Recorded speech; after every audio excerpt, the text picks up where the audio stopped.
Bonsoir, bonsoir bien-aimés dans le Seigneur.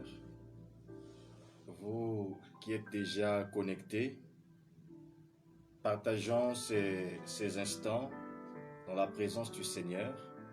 Partageons le direct sur nos murs de profil afin de pouvoir aider nos bien-aimés frères de pouvoir nous localiser ce soir.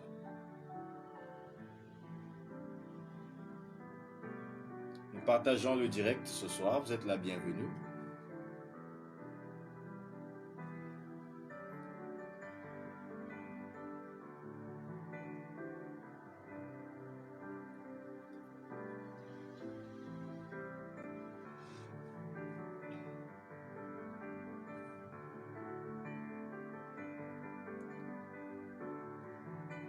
Vous êtes les bienvenus à ce rendez-vous d'enseignement de la parole de Dieu.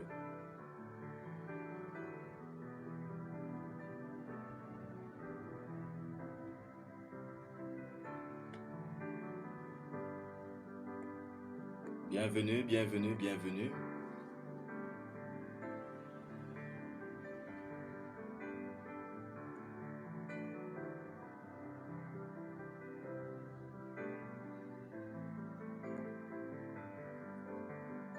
Tu es béni, toi qui es déjà connecté, partage le direct.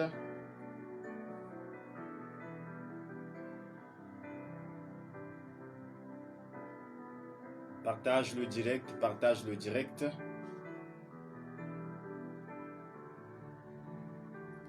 Que la grâce de notre Seigneur soit votre partage.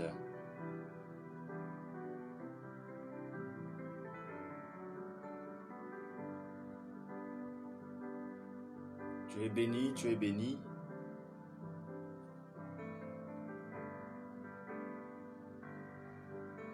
Gloire à Dieu notre Père qui nous a donné ce magnifique rendez-vous ce soir pour être autour de sa parole.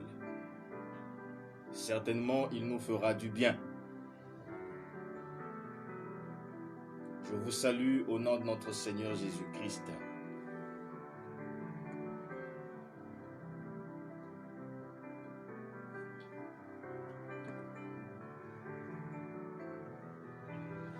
Alors, bien-aimés dans le Seigneur, ce soir, nous sommes rassemblés autour de la parole de Dieu, une soirée spéciale enseignement de la parole de Dieu. Nous sommes là ce soir parce que le Seigneur va nous enseigner, le Seigneur va nous instruire autour de sa parole. Et donc toi qui as honoré à ce rendez-vous, je nous souhaite à tous et à toutes une cordiale bienvenue dans la présence du Seigneur.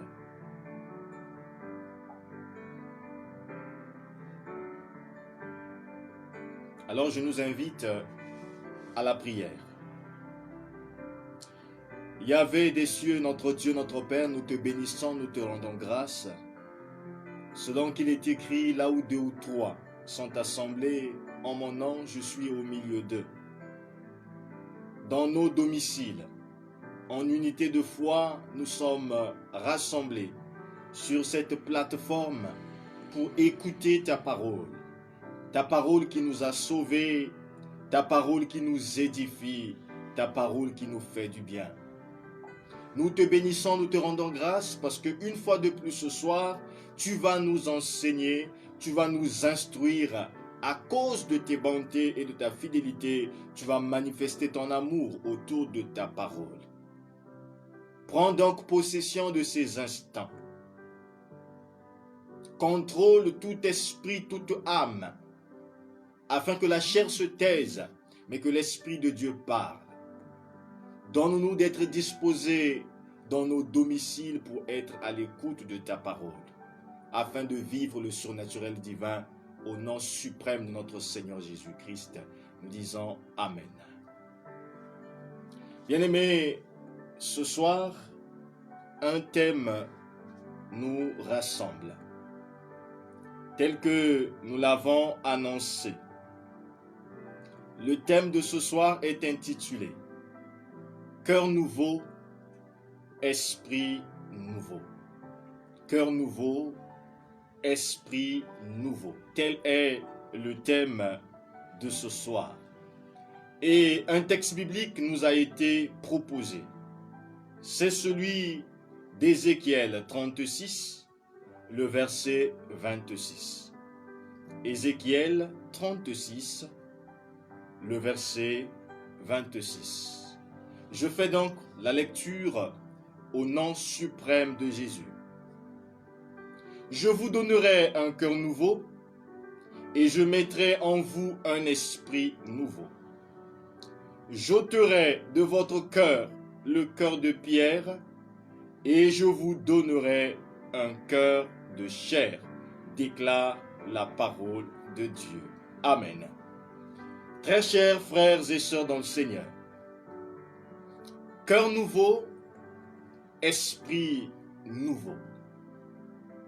Le texte que nous venons de faire lecture est l'un des textes bibliques qui me réjouit, qui me donne du plaisir, parce qu'il s'agit d'une promesse accomplie. On n'attend plus rien.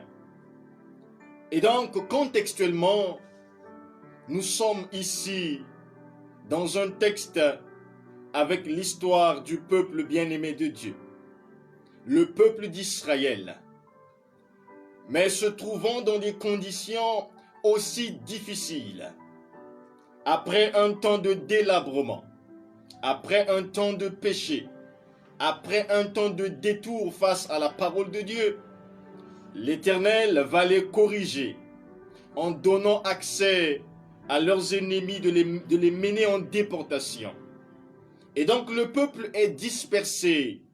Ici, il s'agit de quasiment 10 000 enfants d'Israël qui sont donc en déportation dans un pays ou sur le territoire de la Babylonie, la grande Babylone, sous le règne de Nebuchadnezzar.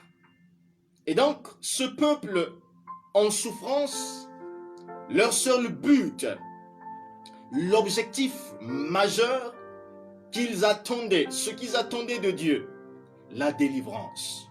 Quelle délivrance? Le retour dans leur pays natal, le retour en Israël. C'était ça leur objectif. Ils voulaient rentrer. La souffrance était accrue. Eh bien, le Seigneur va donc s'adresser à son oint, le prophète Ézéchiel, pour lui annoncer ses oracles, en donnant une promesse de restauration, une promesse de délivrance, une promesse de joie. Mais l'objectif du Seigneur, c'est que le peuple d'Israël, étant en Babylone, en train de souffrir, les peuples païens commencèrent à se moquer du nom de Dieu. Ils se disaient, mais comment ils peuvent être enfants de Dieu? Comment ils peuvent être peuple élu de Dieu et souffrir de cette manière? Certainement, ce Dieu n'est pas puissant. Certainement, ce Dieu n'a plus de puissance. Certainement, leur Dieu est dépourvu de moyens de délivrance. Ou bien, Nebuchadnezzar est donc plus grand que le Dieu d'Israël. Les gens ont commencé à blasphémer le nom de l'Éternel. Et Dieu va se lever pour sauver son saint nom. Dieu va se lever pour défendre son saint nom. Il ne le fait pas pour le peuple, mais il le fait parce que son nom ne doit pas continuer à être blasphémé parmi les nations païennes. C'est donc l'objectif fondamental de cette promesse. Et si je dois sauver mon nom, automatiquement je dois sauver également mon peuple. Et cette promesse de délivrance s'est bel et bien accomplie parce que le peuple d'Israël a rejoint son pays, les murs ont été reconstruits, le temple également. Vous vous souviendrez au temps de Néhémie, beaucoup de choses se sont passées. Il y a eu la reconstruction des murailles. La ville qui était dévastée, détruite, a été reconstruite. Et donc, il y a eu une restauration. Mais cette parole s'est accomplie de manière éternelle parce que cette promesse également nous concerne d'une manière ou d'une autre. Parce que réellement ici, l'état du peuple d'Israël, c'est l'état de l'humanité. c'est l'état du monde entier. 1. Nous sommes rebelles à la parole de Dieu, rebelles à la pensée de Dieu, rebelles aux lois de Dieu. Vous savez, entre autres, que cette nature de rebelle dans la déchéance est entrée dans l'humanité dès lors que Adam et Ève, nos ancêtres, ont péché contre Dieu. Ils se sont détournés de la voie de Dieu. Par conséquent, le péché est entré, la mort est entrée, les mauvaises choses sont entrées, et voilà, le monde est en train de souffrir aujourd'hui.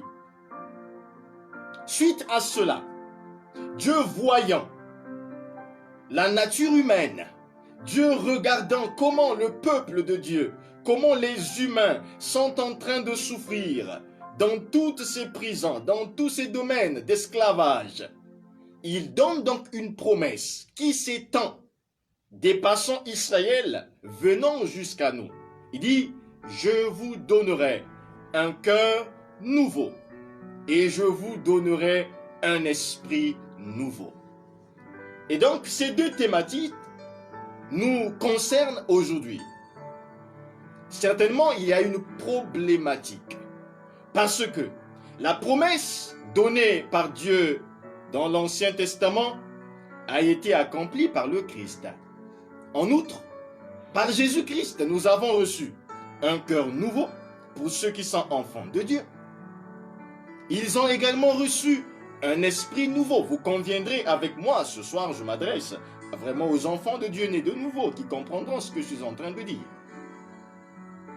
Par conséquent, si en Jésus nous avons reçu un cœur nouveau et un esprit nouveau, il y aura donc une problématique où nous sommes en train de mettre un parallélisme entre la parole de Dieu et nos réactions et nos faits, selon que nous l'avons écouté le dimanche dernier. Voilà pourquoi j'avais annoncé que le message de ce soir fait suite à l'enseignement que nous avons reçu dimanche dernier.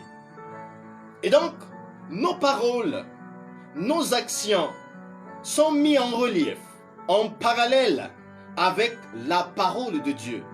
Parce que en Jésus-Christ, nous avons reçu une nouvelle identité. En Jésus-Christ, ton nom a été changé.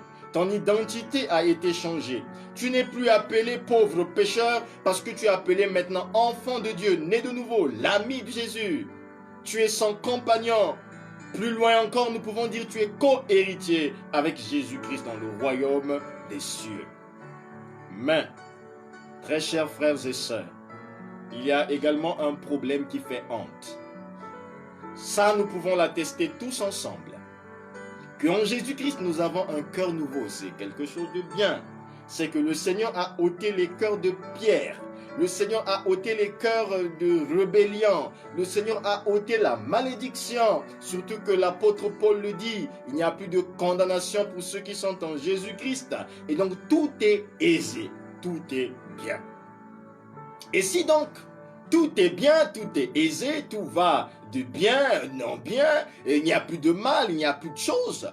Mais nous arrivons quand même à une problématique où nous annonçons ceci. Lorsque l'on reçoit Jésus-Christ dans sa vie comme seul Seigneur et seul Sauveur, il doit y avoir un changement. Ou on va quand même dire, il devrait y avoir un changement. Un changement qui devait se manifester dans la vie de celui qui se dit avoir reçu un cœur nouveau et un esprit nouveau.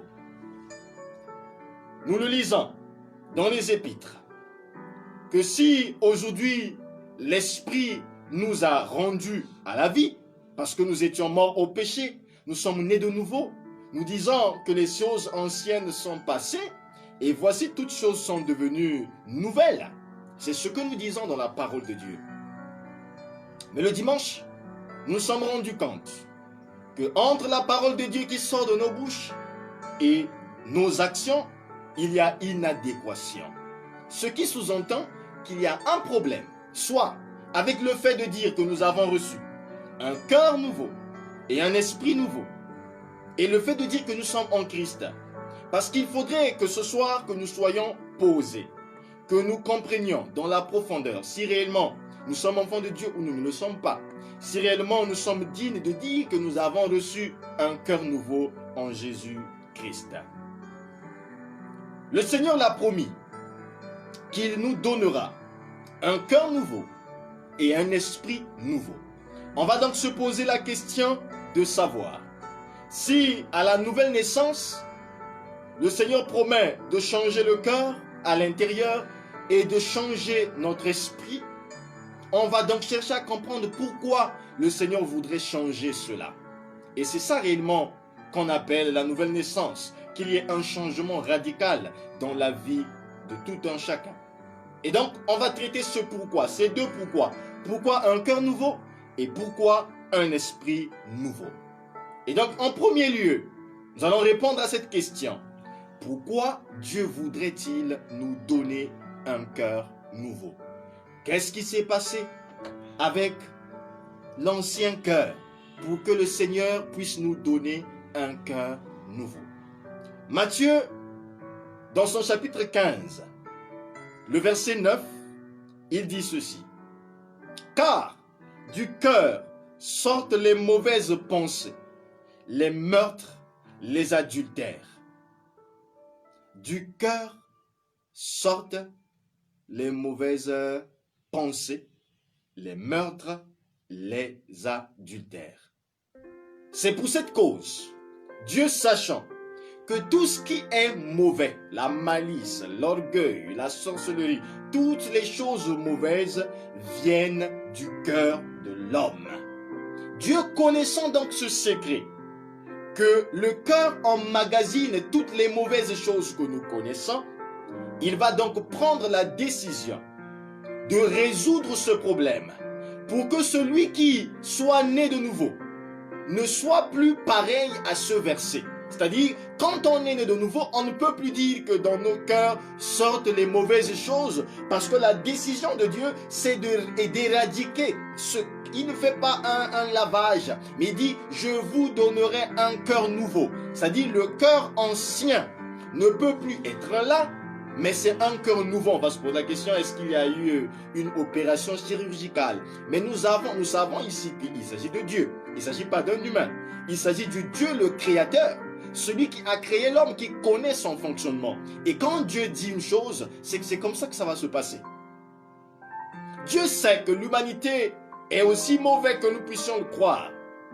Et son objectif, c'est de faire quoi? De créer une humanité qui ne sera plus mauvaise, mais de créer une humanité qui sera agréable à Dieu. Dieu voudrait donc que tous ceux qui s'appelleront enfants de Dieu ne soient plus comparables à l'ancienne nature, avec l'ancien cœur, qui était aussi désagréable, parce qu'il voudrait que nous puissions lui ressembler. Retenez en passant qu'il s'agit ici de ceux qui ont accepté d'être enfants de Dieu, en outre des ambassadeurs de Christ. Et donc pour cette cause, le Seigneur décide lui-même de changer le cœur de l'homme. Donc après notre nouvelle naissance, cet ancien cœur où sortaient les mauvaises choses, les adultères, les meurtres, les mauvaises pensées, tout ce que vous connaissez, ce cœur n'est plus. Ce cœur n'existe plus. D'où la problématique de savoir, si ce cœur n'existe plus, pourquoi les enfants de Dieu, je veux mettre entre griffes cette expression enfants de Dieu, pourquoi les chrétiens, parce que ce n'est qu'un surnom, pourquoi les chrétiens se retrouveront donc dans la même position que ceux qui n'ont pas reçu un cœur nouveau? Pourquoi ceux qui se disent avoir reçu un cœur nouveau venant de Dieu vont continuer à commettre des meurtres, vont continuer à avoir des mauvaises pensées, vont continuer à commettre des adultères sous toutes les formes? Il y a quand même ambiguïté là-dessus. On se pose la question, est-ce qu'on n'a pas reçu ce cœur ou bien quelque chose s'est passé? Qu'est-ce qui se passe réellement? Mais nous savons que Dieu n'est pas un homme pour mentir. Ce qu'il a dit, il le fait et cela s'accomplit comme il l'a dit. Eh bien, après notre nouvelle naissance, nous avons dit que l'ancien cœur mauvais n'existe plus. Cela signifie avoir une nouvelle attitude face aux choses du monde, une nouvelle attitude face au péché, une nouvelle attitude face à tout ce que nous connaissons comme étant mauvaise chose. L'ancien cœur, c'est le cœur du péché. C'est ce cœur qui nous conduisait en enfer. C'est ce cœur qui a été voué au mal. C'est ce cœur qui a été tordu depuis le départ. Et avec ce cœur ancien, on ne peut pas mériter le royaume de Dieu. Avec ce cœur, on ne peut pas entrer au ciel. Avec ce cœur, on ne peut pas être agréable à Dieu. Mais Dieu voudrait que nous puissions être à son service de jour comme de nuit. Et donc, c'est lui qui a la solution. Et l'unique solution qu'il possède, c'est venir éradiquer ce cœur ancien et nous donner un cœur nouveau. Et donc, dans le nouveau cœur, il n'y a plus ces mauvaises choses. Il n'y a plus ces mauvaises pensées. Parce que beaucoup trouvent la facilité de pouvoir justifier leur péché simplement en disant le salut, c'est une affaire spirituelle. Et donc, nous sommes encore dans la chair, on peut continuer à pécher, on peut faire tout, parce que Dieu lui-même sait que la chair est faible.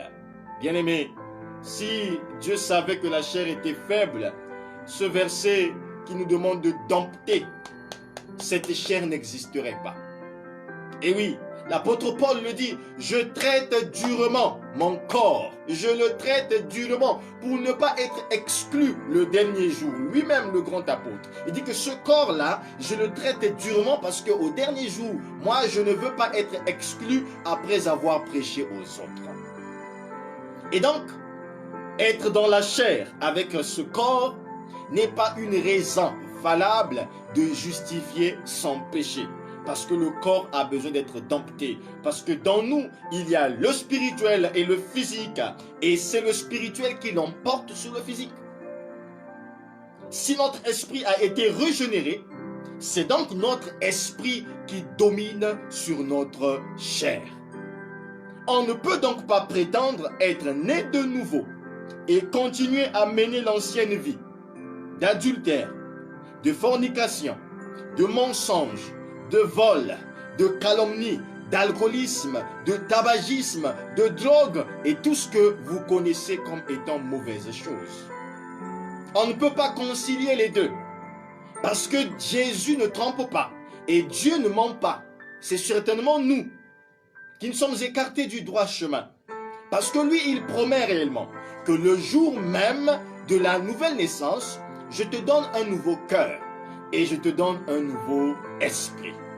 Et donc ces choses que nous qualifions de mauvaises ne peuvent plus exister à l'intérieur de l'homme nouveau. Car s'affectionner réellement de ces choses mondaines, tout en disant avoir reçu un cœur nouveau, n'est qu'une cacophonie. Oui, bien-aimés, nous pouvons le constater dans nos vies, mais aussi dans la vie de tous ceux qui nous entourent. Combien le chrétien justifie son péché? Combien le chrétien se juge lui-même avec le péché? Le chrétien trouve par des voies et moyens, comment trouver un moyen de pouvoir jongler et créer autour de lui les moyens conformes pour pécher tranquillement. Tu reproches à un enfant de Dieu que vraiment, frère, est-ce que tu ne peux pas arrêter avec l'alcool? Il va aller fouiller toute la Bible pour venir te justifier qu'il peut prendre l'alcool, que c'est l'abus qui est mauvaise, qui est interdite, il n'est pas ivrogne. Mais quand il le dit, il va rentrer chez lui, il est sous. Il va tabasser sur sa femme. Il va mal parler aux enfants. Mais c'est lui qui défend sa cause tout en disant simplement que c'est l'ivrognerie qui a été défendue. Vous allez reprocher quelque chose à un enfant de Dieu, il vous trouvera un verset pour aller défendre son péché. Et donc, les gens sont devenus les défenseurs des pécheurs. Ils défendent leur propre péché. Ils n'ont pas le temps de se résigner en eux-mêmes et de trouver un consensus de repentance. Or, nous savons que quand le Saint-Esprit habite l'homme, il lui communique automatiquement sa nature. vous vous rendrez compte que si le Saint-Esprit vient habiter à l'intérieur de moi, le Saint-Esprit est plus puissant que ma chair et donc le Saint-Esprit me communique sa nature. D'où la réaction de ce nouvel homme face au péché, face aux mauvaises choses qui entourent l'humanité. C'est la haine du péché, la sensibilité au péché. C'est naturel. Si avant la nouvelle naissance, l'homme s'affectionnait aux choses de la chair, lorsqu'il vient nouvellement au monde, spirituellement par la nouvelle naissance, lorsqu'on devient enfant de Dieu et que Christ est le maître de notre vie, seul Seigneur et seul Sauveur, et que le Saint-Esprit a pris possession de mon corps, il en a fait son temple, il me communique sa nature. Et la nature du Saint-Esprit, c'est la sainteté. C'est la sainteté. Et donc, il y a de la divinité qui s'installe à l'intérieur de moi. La divinité s'installe. Et donc, je ne serai plus une personne ordinaire. Parce qu'il y a un Dieu qui habite en moi. Un Dieu qui a pris possession de mon être. Un Dieu qui a pris le contrôle de toute ma vie. Quel privilège de savoir qu'un Dieu habite à l'intérieur de moi. Et si déjà, Dieu est à l'intérieur de moi, Dieu ne cohabite pas avec le péché. Et si donc Dieu a pris possession de mon être, il me communique sa sensibilité face au péché. Il est le péché et donc je vais commencer à haïr le péché. Il est les mauvaises compagnies, moi aussi je vais commencer à me détacher. Je ne pourrai plus les supporter. Mais on va voir un enfant de Dieu. Avant de naître de nouveau, il partait dans les bars avec des gens qui n'étaient pas aussi nés de nouveau. Avant de naître de nouveau, il partait dans les boîtes de nuit, dans les bistrots, dans tous les lieux malsains que vous connaissez, avec des gens de mauvaise foi, avec des gens qui ne partageaient pas la parole de Dieu. Après sa nouvelle naissance, il va continuer à fréquenter les mêmes milieux. Il va aller dans les bars, dans les boîtes de nuit, les mêmes goûts, c'est-à-dire la bière qu'il avait, le goût de la bière qu'il affectionnait, que vraiment moi, ma bière préférée c'est la Guinness, la 33 Export, la Primus, la Ngok, tout ce que vous connaissez comme nom de bière qui existe dans notre société. Ils vont dire que vraiment moi ça c'est mon goût préféré. Bien-aimé, quand Jésus-Christ entre dans ta vie, quand il te donne un cœur nouveau, je vous assure, tout ce qui était tes goûts malsains, Jésus les change. Jésus les change parce qu'il dit, les choses anciennes sont passées. Et donc frère, si ces mêmes choses-là t'affectionnent encore aujourd'hui, il y a problème. Soit réellement, c'était une nouvelle naissance intellectuelle et non spirituelle. Parce qu'on peut naître de nouveau intellectuellement, juste avoir des connaissances. Jésus est mort à la croix pour moi, j'étais mort en Adam, et voilà, en Jésus-Christ, je suis revenu à la vie. Ça, c'est la nouvelle naissance intellectuelle. Et ce n'est pas ça, la nouvelle naissance. La nouvelle naissance véritable, c'est une rencontre en esprit qui se passe avec l'homme pécheur et le salut qu'il reçoit en Jésus. Il est confronté à son ancienne nature et il connaît réellement que par rapport à l'ancienne nature, la conséquence c'est la mort éternelle et il est perdu. Et quand il voit la main tendue de Jésus, il dit « Je suis mort à la croix, viens, je vais te sauver ». Quand il accepte la main tendue de Jésus et que le Saint-Esprit rentre en lui, il sait que quand j'étais de l'autre côté, j'étais perdu. Quand je faisais telle action, j'étais perdu. Bien-aimé, et que tu vois comment quelqu'un vient te sauver de la mort éternelle. Je ne pense pas que tu auras encore le courage de repartir en arrière, d'aller boire encore les Guinness, les 33 Export. C'est que tu n'as rien compris. C'est que tu n'as rien compris.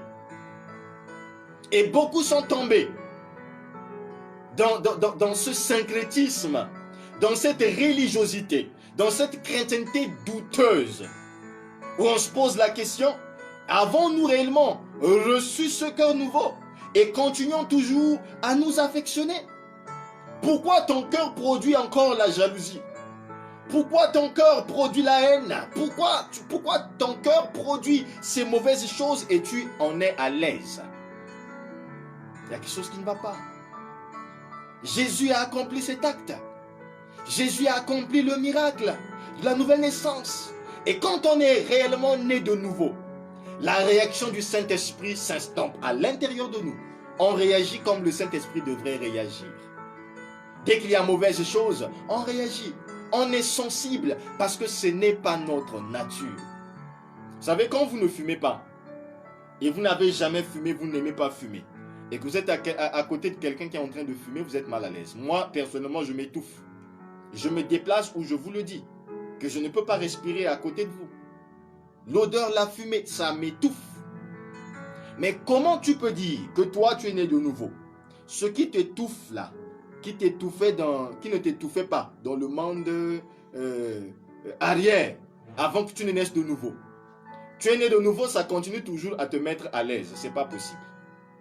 Parce que là où tu étais à l'aise, dans le monde des ténèbres, permettez-moi l'expression, c'est-à-dire avant de naître de nouveau, cela ne peut plus te mettre à l'aise après la nouvelle naissance. C'est une nouvelle vie, des nouvelles conditions, et donc les choses sont devenues nouvelles. Tu ne peux plus être à l'aise. Il y a des conversations que tu n'es plus censé tenir. Tu ne peux plus être à l'aise dans ce genre de conversation parce qu'en Christ, toute ta nature a été transformée. C'est une chimie spirituelle qui s'est produite à l'intérieur de nous. Et donc, on devait voir un changement radical dans notre être. Là, il s'agit du cœur qui produit le mal.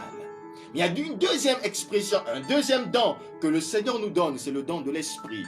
Un esprit nouveau. Pourquoi un esprit nouveau? Eh bien, parce que l'esprit est le siège de la communion. L'esprit est le siège de la communion. Avant que tu ne naisses de nouveau, tu étais en communion avec Satan. Et oui, parce que celui qui dominait en toi, c'était le maître du péché.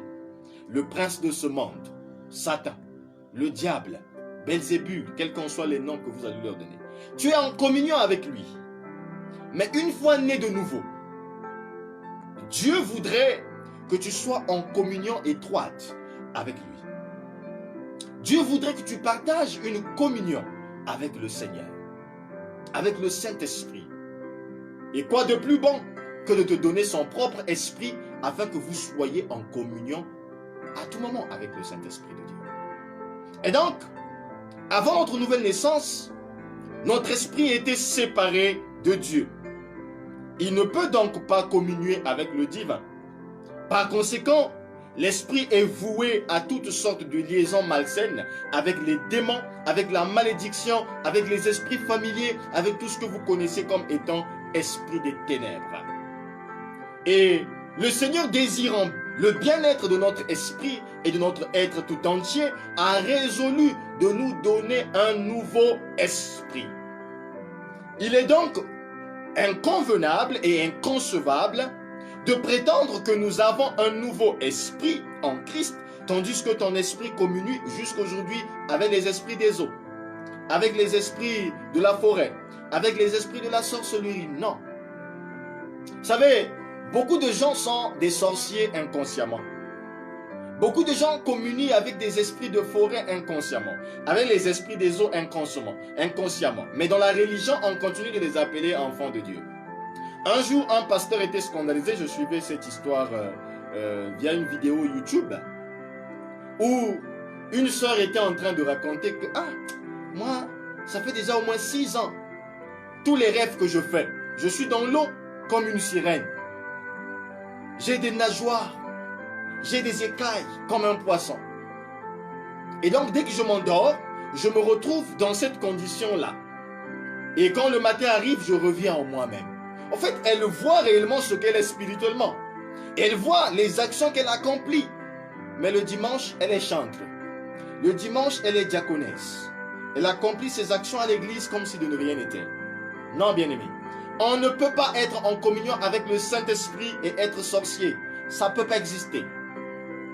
Vous savez, la communion du Saint-Esprit nous dispense de plusieurs choses. La communion du Saint-Esprit nous met à l'aise avec d'autres communions. On ne peut pas concevoir qu'un franc-maçon soit enfant de Dieu. On ne peut pas concevoir qu'un rosicrucien soit enfant de Dieu. Chrétien, au milieu des adorateurs, il est à l'aise. Soit votre adoration n'est pas vraie. Parce que si votre adoration est vraie, un franc-maçon ne peut pas venir au milieu des adorateurs. Il va fuir. Parce que l'adoration fait descendre la gloire de Dieu. Et la gloire de Dieu est en étroite collaboration avec sa communion. Et ce sont ceux qui communient avec le Seigneur qui voient la gloire de Dieu. Et celui qui ne partage pas la communion avec le Saint-Esprit doit être mal à l'aise au milieu des enfants de Dieu. La Bible dit que le méchant ne subsiste pas. Les méchants ne subsistent pas au milieu des justes. Ça ne peut pas arriver. Mais aujourd'hui, nous avons des pasteurs francs-maçons, des chantres francs-maçons, des leaders de l'église francs-maçons. On se pose la question, nous sommes dans quel milieu? Soit nous avons l'Esprit de Dieu, soit nous ne l'avons pas. Parce qu'il ne peut pas y avoir syncrétisme dans ce côté-là. Parce que je parle bien de la communion avec le Saint-Esprit, d'où émane la puissance, l'onction. Et donc on ne peut pas avoir les deux au même moment. Ce n'est pas possible. Ce n'est pas du tout possible. C'est inconcevable. C'est inconcevable de vivre ces choses. On est chrétien le dimanche. Au nom de l'africanisme, les gens vont aller faire des incantations avec des esprits de mort. Hein? Vous allez aller invoquer des esprits de mort la semaine. Dimanche, vous allez revenir auprès du Seigneur. Que vous portez des tenues. Vous mettez le col pastoral. C'est vous qu'on voit à minuit, 2 heures du matin dans les cimetières en train de faire des incantations. Je ne sais pas vous cherchez quoi. Et après, le nom de Jésus est toujours dans vos bouches. Et vous proclamez que vous êtes en communion avec l'Esprit de Dieu. Non, bien-aimé.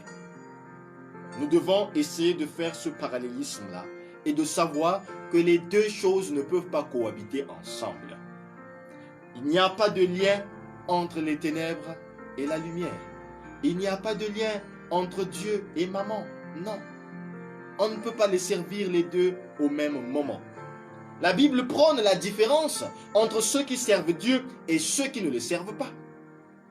Il doit y avoir de la différence.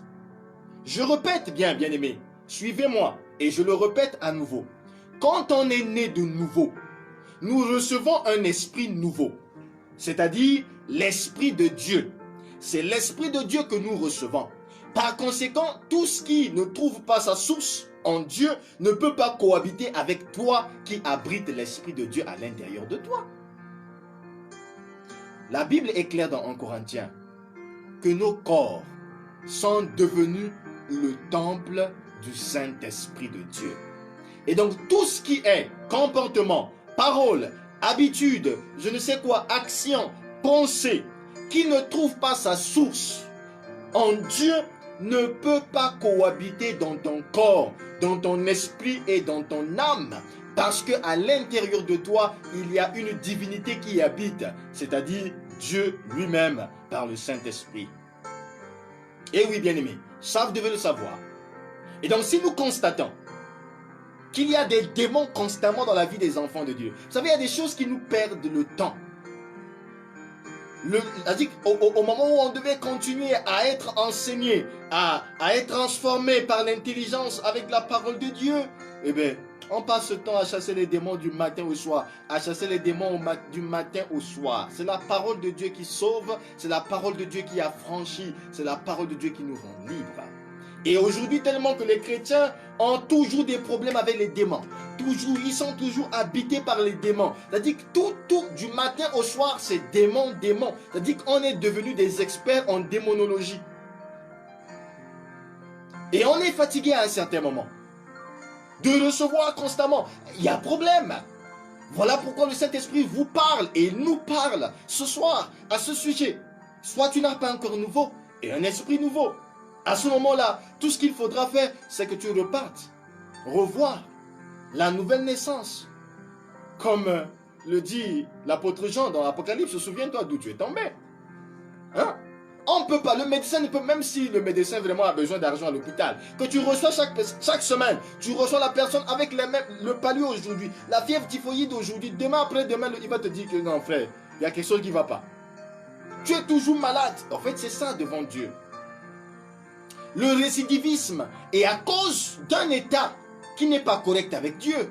Il y a cohabitation avec le mal. Et donc le temple du Saint-Esprit, qui est devenu en même temps temple des démons, temple de maladies mystiques, et ça se dit enfant de Dieu. Non.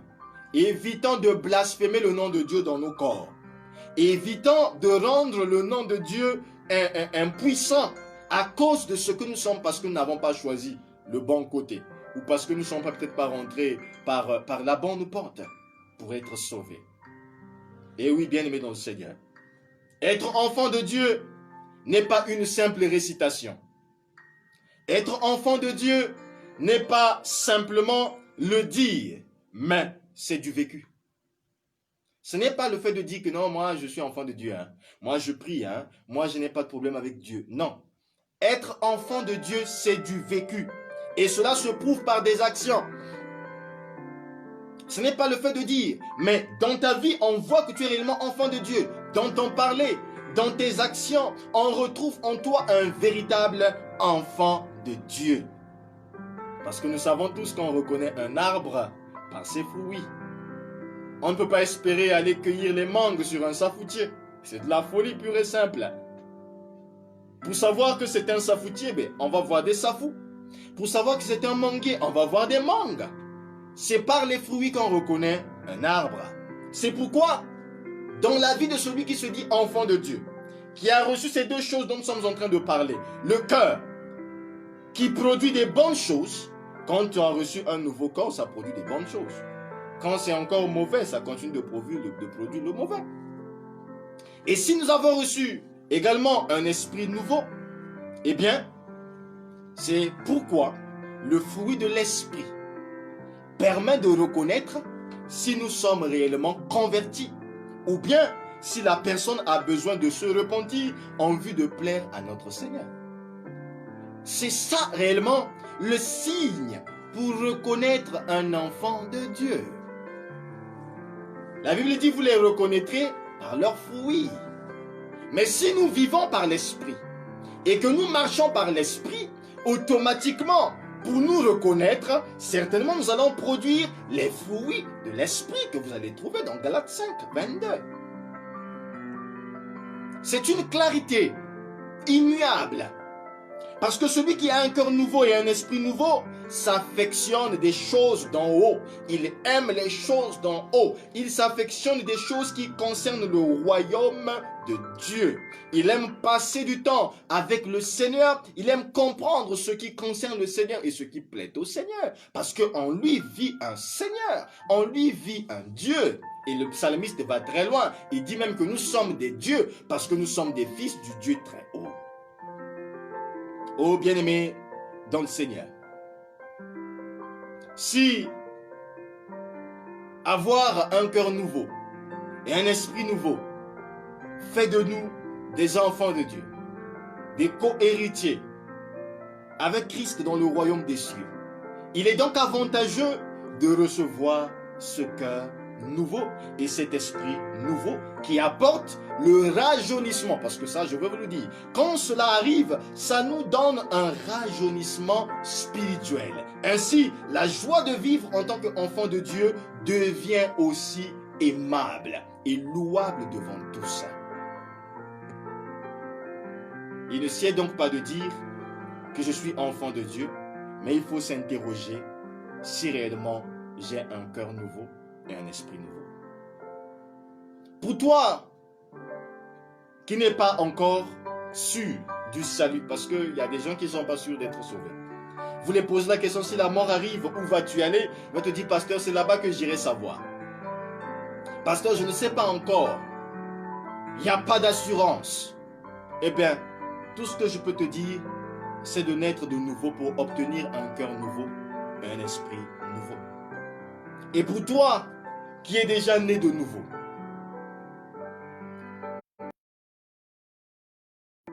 sois le gendarme de ta propre vie et ne donne plus accès au diable de t'atteindre et ne te donne plus la liberté de manger les vomissures que tu as rejetées et abandonnées arrière toi. Parce que si jusqu'aujourd'hui, tu as vécu peut-être 6 mois où vraiment tu t'affectionnais aux choses d'en haut, après ta nouvelle naissance, tu avais abandonné certaines choses, mais quelques mois plus tard, les choses que tu avais abandonnées, tu commences de nouveau à les aimer. Tu t'affectionnes encore à ces choses-là. c'est que quelque chose s'est passé. Voilà pourquoi la Bible dit, veille sur toi-même. Si humainement, nous ne pouvons pas être à l'aise pour remanger les vomissures, on ne peut pas aussi donc être à l'aise spirituellement d'aller commettre les mêmes actes abominables qu'on avait abandonnés jadis.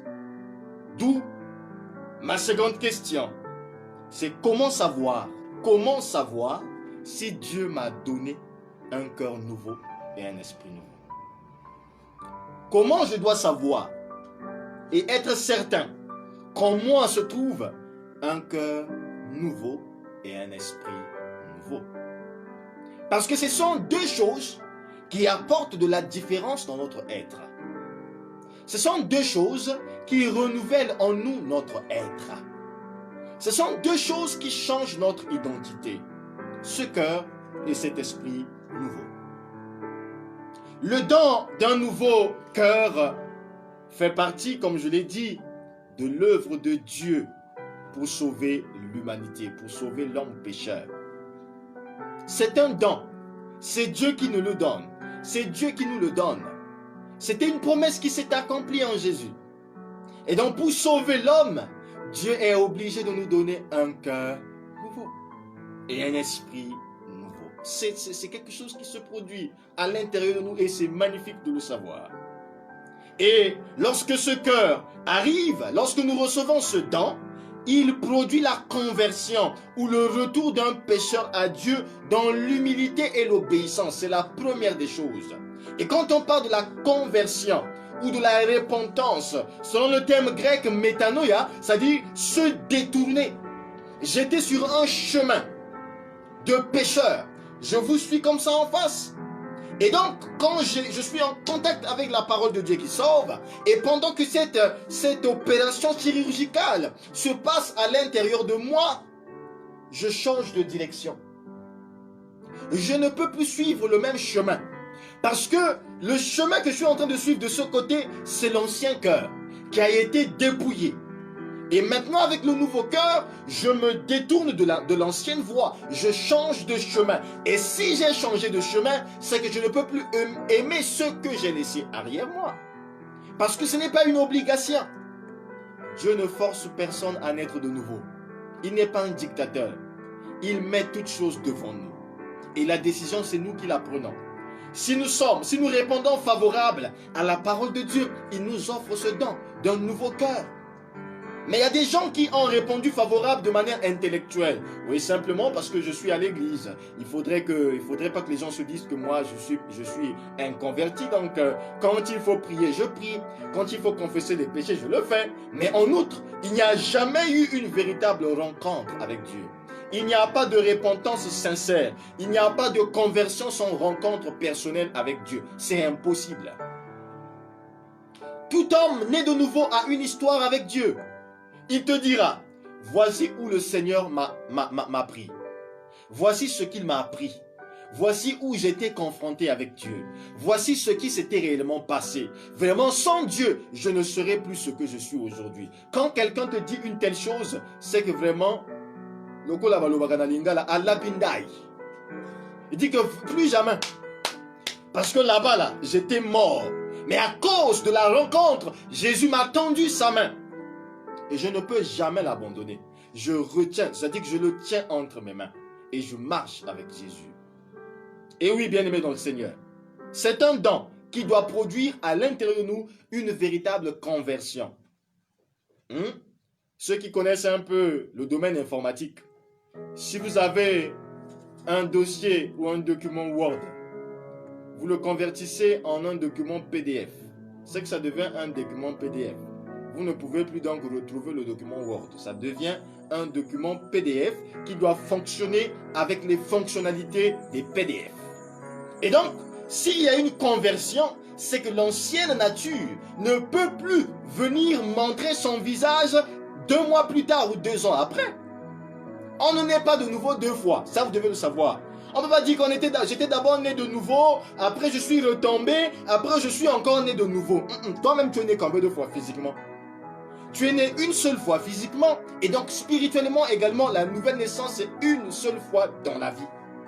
Et donc, il doit y avoir cette progression dans la vie et on doit manifester réellement les signes de la rédemption en Christ avec notre conversion. Oui, Ézéchiel le dit.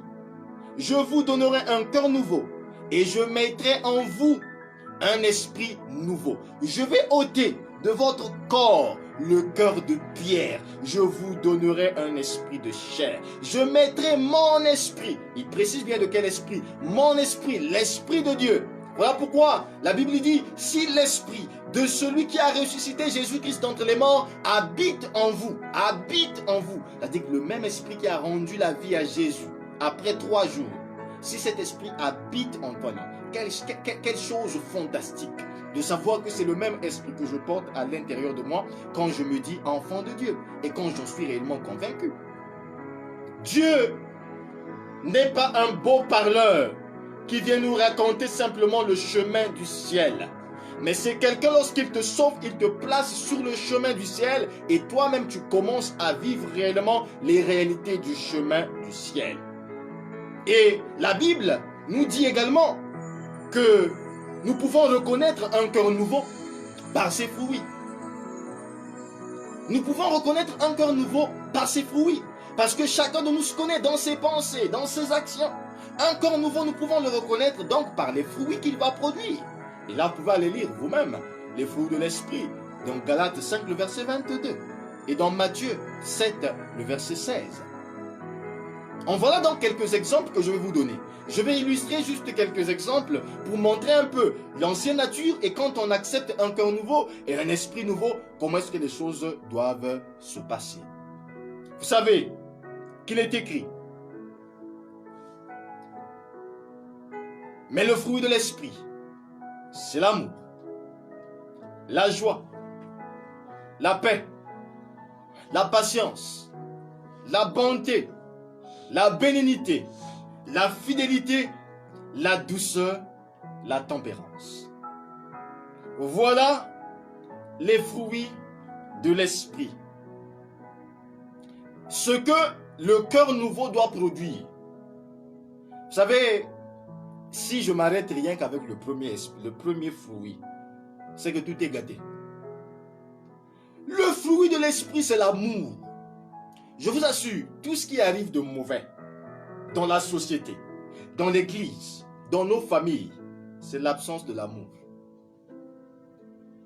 Quand l'amour est absent, on trouve tout ce que vous connaissez comme étant mauvaise chose. Tout ce que vous connaissez. Voilà pourquoi la Bible dit que l'amour, c'est l'accomplissement de la loi. Parce que Dieu est amour. Et celui qui n'aime pas n'appartient pas à Dieu. Et il n'a jamais connu Dieu. Et avec ce premier fruit, que chacun de nous, étant né de nouveau, doit être un ambassadeur de l'amour, de la paix, de la joie. Il y a des gens, vous leur posez la question, frère, sœur, pourquoi tu es toujours joyeuse, comme si tu n'as jamais eu de problèmes. Mais quand vous allez rentrer vraiment dans la profondeur de leur vie, là, vous allez trouver des tas de valises de problèmes. Mais que vous n'allez jamais voir si on ne vous raconte pas. Toujours joyeux, toujours joyeuse, toujours souriante. Comment vas-tu? Tout va bien. Et parfois rien ne va. Tout va bien. Parce qu'il sait réellement que malgré les problèmes, la paix de Dieu à l'intérieur de lui ne s'efface pas. C'est un fruit. Parce qu'à l'intérieur, il y a ce qu'on appelle un amortisseur. Quand vous avez un véhicule qui a des amortisseurs aussi équilibrés, vous êtes à l'intérieur, vous ne sentez même pas qu'il y a des secousses. Parce que l'amortisseur reçoit ça. C'est lui qui amortit. Et vous ne pouvez plus ressentir. Et le Saint-Esprit, c'est notre amortisseur. Contre les mauvaises nouvelles, contre les mauvaises humeurs, le Saint-Esprit, l'amortisseur. Mais on va voir des chrétiens, il va se réveiller le matin, je me suis réveillé de mauvaise humeur, face bien fermée. Frère, comment tu vas? Tu n'étais pas à l'église? Non, ce jour-là, frère, j'étais pas de bonne humeur, je me suis réveillé de mauvaise humeur. Comment tu expliques ça? Parce que quand le Saint-Esprit est à l'intérieur de toi, il n'a pas de repos. Tous les jours, il va continuer à reproduire les mêmes choses. En outre, vous n'allez jamais me dire que nous sommes au mois de juin, votre manguier vous donnera des mangues et vous vous attendrez qu'en décembre que le manguier vous donne de la papaye. Ce n'est pas possible. Si c'est un manguier c'est que toute votre vie, vous n'allez que cueillir des mangues. Et donc, là où il y a un cœur nouveau et un esprit nouveau, on ne cueille que des fruits de l'esprit. Des personnes douces, remplies de bonté et de bénignité, dans la fidélité, la tempérance, c'est-à-dire la maîtrise de soi. Des gens qui savent se tenir en bride. Et lorsque ces fruits sont vivaces dans l'homme nouveau, cela implique le désir d'avoir un cœur humble et reconnaissant envers Dieu pour le salut qu'il nous a offert. C'est la première des choses vraiment qu'on fait avec le Seigneur. Je connaissais une sœur dans le Seigneur. Quand elle se réveille le matin, elle dit « Bonjour cher Saint-Esprit. Vraiment merci pour le salut de mon âme. Parce qu'une fois de plus aujourd'hui, je me suis réveillé et je sens que je me rapproche du but, c'est-à-dire de l'entrée dans le royaume. Chaque jour qui vient, ce n'est pas un jour de plus, mais c'est un jour de moins dans notre vie. Parce qu'on se rapproche de la mort. Demain après demain, quand nous fêtons nos anniversaires, nous disons souvent une année de plus. Mais au contraire, c'est une année de moins. Parce que nos vies, nos jours sont comptés devant Dieu. Il connaît le nombre de jours de nos vies ici-bas sur la terre. Et donc chaque jour, il fait la soustraction. Moins un, moins un. Donc quand tu te réveilles, tu t'approches réellement. Chaque jour, tu te rapproches de la mort et tu te rapproches du royaume de Dieu. Et lui, elle est contente chaque matin en disant « Merci cher Saint-Esprit pour ce jour nouveau qui me rapproche encore plus près de l'entrée vers le royaume. » Et ça donne de la joie de reconnaître à tout moment le salut qu'on a reçu en Jésus-Christ. Comment ne pas être reconnaissant à celui qui t'a fait don de quelque chose d'aussi précieux qu'on n'a jamais reçu? Il y avait un père très âgé et il avait reçu un don d'un véhicule, d'un ami, d'un ancien ami. Et je vous assure, tous les jours quand il se réveillait, il prenait son téléphone pour saluer cet ami, même s'il n'avait pas de crédit. Il doit s'assurer vraiment qu'il appelle avant même la fin de la journée. Pourquoi? Parce qu'il se dit qu'il ne pouvait pas concevoir qu'un jour il pouvait avoir une voiture. Parce que s'il s'agissait que de ses moyens, vraiment il ne pouvait pas s'acheter une voiture. Mais grâce à cet ami, aujourd'hui, il est véhiculé. Donc tous les jours, il doit se souvenir de cet ami-là. Dès qu'il monte dans sa voiture, je n'ai pas appelé Jean-Pierre. Il prend le téléphone. Jean-Pierre, comment tu vas? Vraiment, c'est juste pour te dire bonjour. Tous les jours, comment tu vas? Comment tu vas? C'est-à-dire à l'intérieur de lui que je dis non, je ne peux pas rester tranquille sans dire mot. Et réellement, celui qui a reçu ce cœur nouveau et cet esprit nouveau ne se tait pas. Chaque jour, il a une pensée pieuse à l'endroit de celui qui l'a sauvé. Lorsqu'il y a ces deux choses à l'intérieur de nous, cœur nouveau, esprit nouveau, on est en mesure de ressentir le besoin de grandir de plus en plus spirituellement dans la maturité chrétienne. Il y a des gens, ça dit que dans la spiritualité, quand on vient au Seigneur, on veut encore apprendre. Chaque jour, on veut recevoir de Dieu. Chaque jour, on veut découvrir quelque chose d'aussi merveilleux. C'est le désir qui émane de ce cœur nouveau. On veut découvrir. Je veux lire la parole de Dieu et découvrir ce qu'il y a à l'intérieur. Je veux grandir dans le désir de lire la parole de Dieu, dans le désir de méditer la parole de Dieu, de vouloir toujours mettre en pratique la parole de Dieu. Qu'est-ce que la parole de Dieu m'apprend? Ce que la parole de Dieu est en train de vouloir me dire. Et on voudrait à ce moment-là que la parole de Dieu gouverne toute notre vie. Il y avait un frère, les gens en avaient marre de lui. Parce qu'en toute chose, il disait, regardons ce que dit la parole de Dieu. Même au boulot, il est en pleine réunion professionnelle. Il est en pleine réunion. Et là, on lui pose la question. Je sais pas, c'était soit les ressources humaines ou la comptabilité. Mais on lui pose la question pour qu'il réponde. Avec sa profession, il dit que, vous savez frère, selon la parole de Dieu, il va donc donner l'exemple de Joseph dans la comptabilité. Et je me suis dit, il y avait des résultats. Il s'est dit, mais si l'entreprise doit croître, dans la parole de Dieu, nous avons l'exemple d'un bon intendant, Joseph, qui a conseillé à Pharaon qu'il fallait d'abord qu'il y ait de l'épargne pendant cette année. Et cette année, cette épargne-là qui ne pouvait pas être touchée, c'était pour prévenir les 7 années de sécheresse. Les gens se moquaient de lui en disant, oh, mais est-ce que tu étais obligé de réciter la parole? Parce qu'il sait qu'en lui, il y a des nouvelles connaissances qui peuvent sauver l'humanité. Oui, on a toujours le désir de grandir encore plus. On a le désir de voir sa foi grandir. de voir sa foi se fortifier, de voir sa foi persévérer au milieu des souffrances, de retenir que la parole de Dieu est mon bouclier. C'est le sceau de mon salut.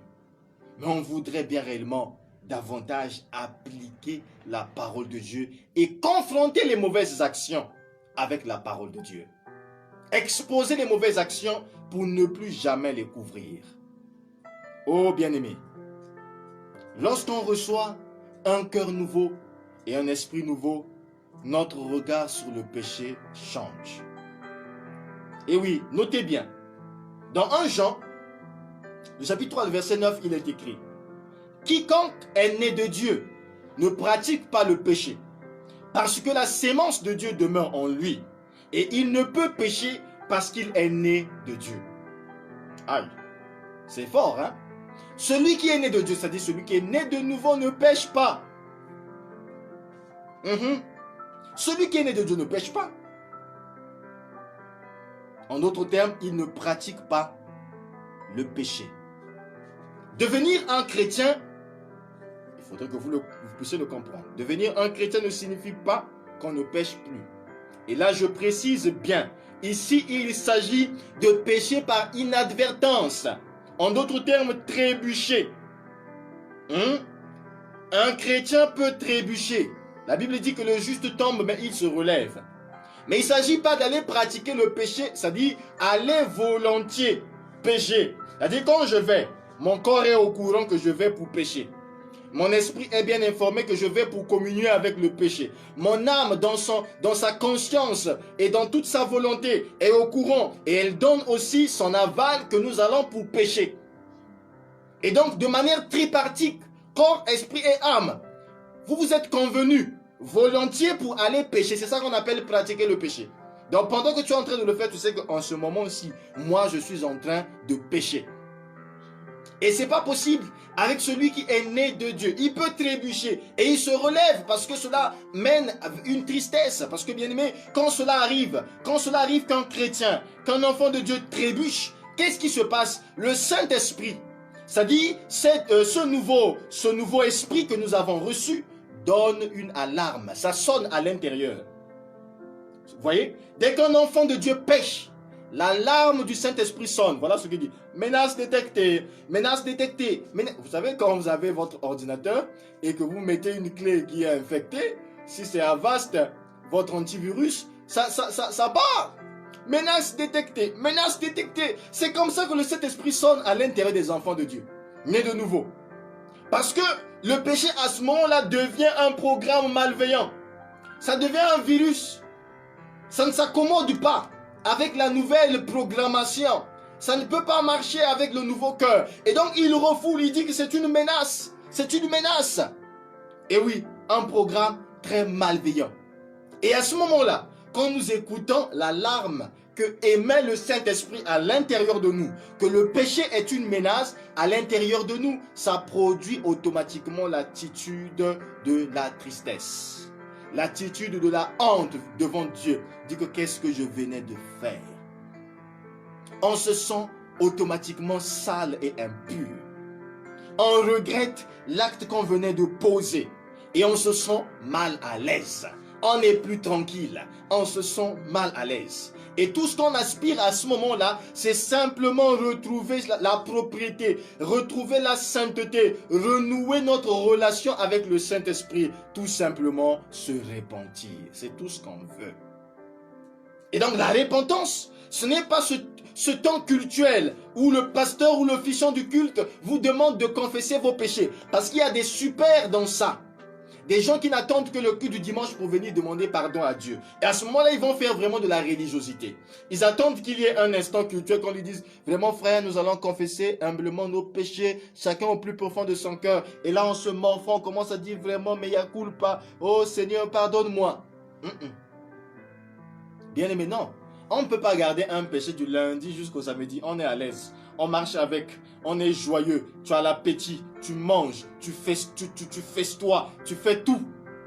Pour aller demander pardon dimanche. Tu te prends même pour qui? Parce que lorsqu'il y a un cœur nouveau, automatiquement, je dis bien du coup, automatiquement quand le péché rentre et que l'alarme du Saint-Esprit sonne, la conscience te juge en ôte ta paix. Tu ne peux plus être en paix. Du coup, même manger, tu es mal à l'aise parce que tu venais de faire quelque chose qui n'est pas bien. C'est la tristesse interne qui remplace. Tu es mal à l'aise. Parce que tu dis que le nouveau programme installé par le Saint-Esprit ne cohabite pas avec ce que tu venais de faire. Mais voir quand même des gens qui disent qu'ils ont un cœur nouveau, un esprit nouveau, ils vont volontiers pécher. Ils sont à l'aise. Ils ont la paix. Ils sont tranquilles. Ils ont l'appétit. Même la soif de continuer de boire le whisky, même quand le Saint-Esprit sonne à l'intérieur. Frère, tu vas aller conduire l'adoration demain. Frère, tu es un adorateur. Frère, tu es ceci. Et le Saint-Esprit te rappelle tes titres pour que tu sais ce que tu es en train de faire. Mais là, tu es là-bas. Tu es joyeux. Il y a un problème. Il y a un problème. Du coup, bien aimé, pratiquer le péché. C'est la dimension où tout votre être, corps, esprit, âme est conscient de ce que vous êtes en train de faire et que ce que vous êtes en train de faire est mal devant Dieu. Mais vous le faites quand même.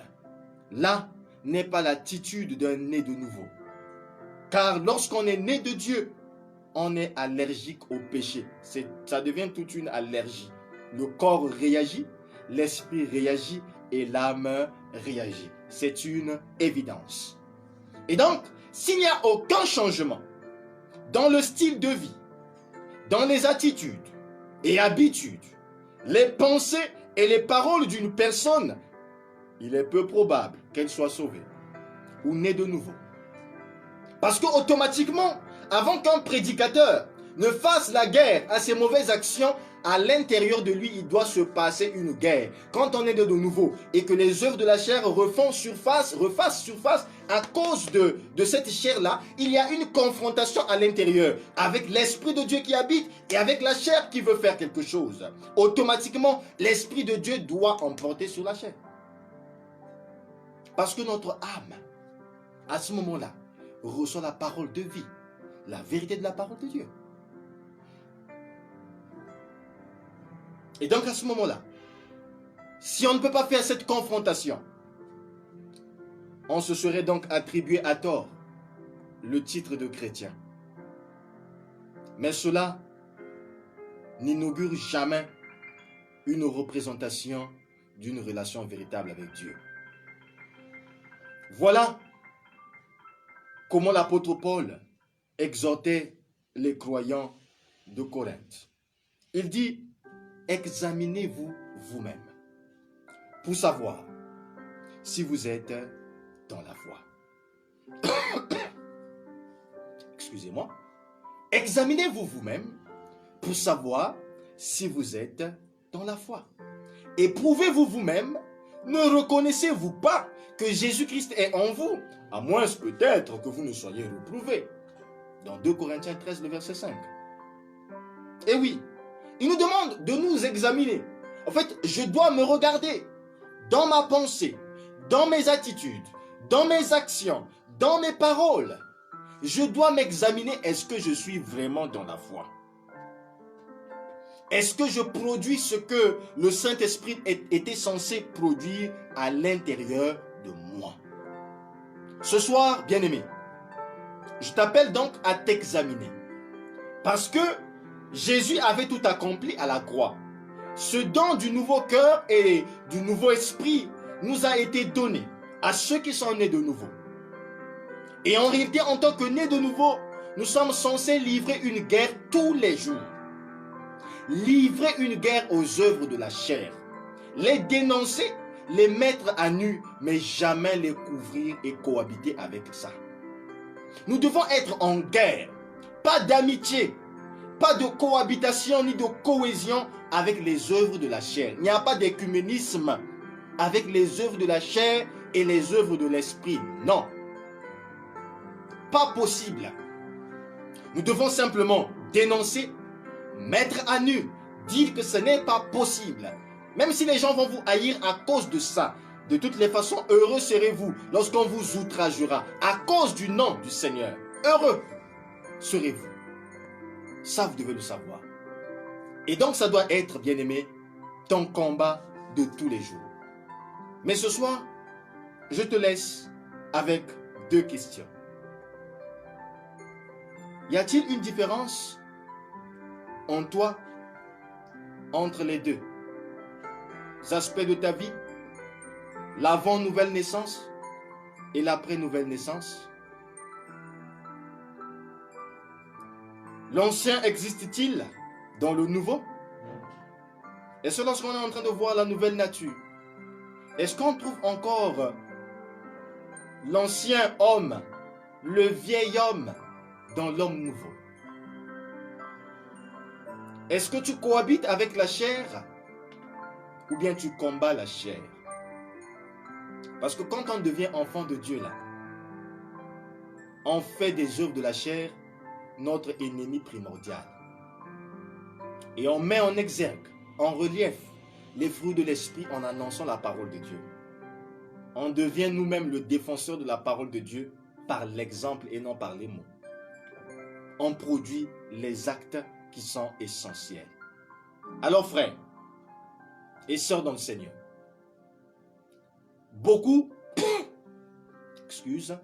ont blasphémé le nom de Dieu, le nom de nos églises, à cause des actions qu'ils ont vues à l'intérieur de nous, enfants de Dieu. Le nom de Dieu a été blasphémé parce que nous avons eu à mettre en exergue des actions qui n'étaient pas conformes avec notre nouvelle nature, notre nouvelle personnalité. Vous savez, si naturellement, manger les vomissures est un acte horrible, honteux et désagréable, il en est donc de même lorsque tu décides de retourner en arrière pour pratiquer à nouveau les mêmes péchés jadis abandonnés. Tu avais abandonné parce que tu avais compris que cela te conduisait à la mort. Et donc vouloir aller les repêcher, les ressusciter, c'est comme vouloir aimer encore le chemin de la perdition. Mais de grâce, la repentance sincère est encore possible aujourd'hui. Pour éviter d'arriver au point de non-retour où on ne peut plus jamais se repentir. Parce qu'il y a des gens aujourd'hui qui sont arrivés à un point de non-retour, prêchez comme vous voulez, ils ne peuvent plus jamais se repentir. Ils sont perdus davantage. Les Judas. Mais je crois, certainement ce soir, si le Saint-Esprit nous a donné cette parole, c'est pour que chacun de nous fasse un examen de conscience, de savoir réellement les actions que je pose sont-elles conformes à ma nouvelle identité? Parce qu'en Jésus, j'ai reçu un cœur nouveau. Et donc, ce qui doit sortir en moi doit être constructif, doit être vraiment salutaire. On ne doit pas trouver des choses nauséabondes à l'intérieur de moi qui vont faire fuir les gens, qui vont donner une mauvaise image à l'Église et à la parole de Dieu. Mais je dois refléter l'image de la parole de Dieu afin de donner le goût à ceux qui sont dans le monde d'aimer Dieu. Voilà pourquoi, pour terminer, Jésus disait que vous êtes le sel de la terre. Quelle saveur donc donnes-tu à la terre? Quel goût donnes-tu à la terre?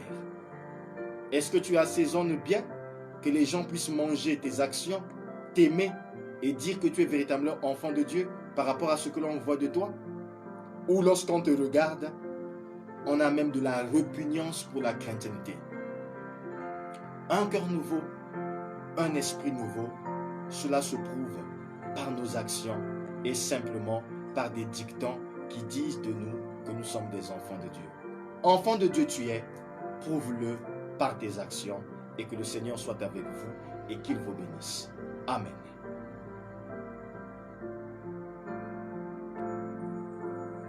Je vous invite à prier le Seigneur pour clore ces instants d'enseignement de la parole de Dieu, tout en vous laissant dans un temps d'introspection personnelle, où chacun va regarder sa vie, dans sa marche avec Dieu, si réellement tu reflètes le cœur nouveau qui produit les esprits, qui produit les fruits de l'esprit, ou bien tu continues toujours d'être l'ancien arbre qui continue de produire les fruits de la chair. Unissons-nous dans la prière. Seigneur, nous te bénissons, nous te rendons grâce. Parce que ce soir, tu es venu également mettre en relief la personnalité de celui qui se dit enfant de Dieu, qui doit être bâti sur le fondement de la parole de Dieu. Beaucoup sont tombés dans la religion. Beaucoup pratiquent simplement la religion et ne sont pas dans une vie conforme à la parole de Dieu. Mais ce soir, tu nous dis que lorsque nous sommes nés de nouveau, tu nous as donné un cœur nouveau et un esprit nouveau. Et ce sont ces deux choses qui nous font vivre aujourd'hui.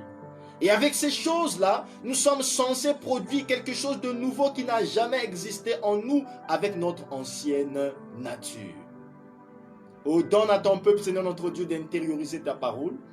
À tous ceux qui vont l'écouter à une date ultérieure, dès que cet esprit qui nous a accompagnés ce soir soit également leur accompagnateur, afin qu'à l'intérieur de chacun de nous soit produit une véritable conversion et que chacun d'entre nous suive le chemin de la repentance et de la nouvelle naissance en Jésus-Christ. Béni sois-tu parce que tu es notre Père, parce que tu nous aimes. Au nom suprême de Jésus-Christ, nous te prions. Amen. Alors bien-aimé, si tu m'as suivi, que tu es dans l'incertitude au sujet de la nouvelle naissance, tu ne sais pas si tu es sauvé, tu ne sais pas où est-ce que tu vas aller si la mort venait à te trouver, je t'invite simplement d'aller sur mon compte personnel, Pasteur Guy Ndunzo Tony, et de regarder une série d'enseignements que nous avons eu à faire pendant la semaine pascale au sujet du mystère sur la nouvelle naissance. Le mystère sur la nouvelle naissance, 3 saisons. Va suivre ces 3 saisons. Certainement, le Saint-Esprit te fera du bien pour que ton esprit et ton âme soient dans la rédemption éternelle de Jésus-Christ, pour que toi également, tu bénéficies également de cette bénédiction qu'est le royaume de Dieu. Je vous donne donc rendez-vous dimanche matin, 10h, heure d'Afrique centrale, 11h, heure de France, 9h, heure d'Afrique de l'Ouest, pour le culte dominical. Demeurez dans la paix du Seigneur. Vous êtes tous bénis. Au revoir et bonne nuit.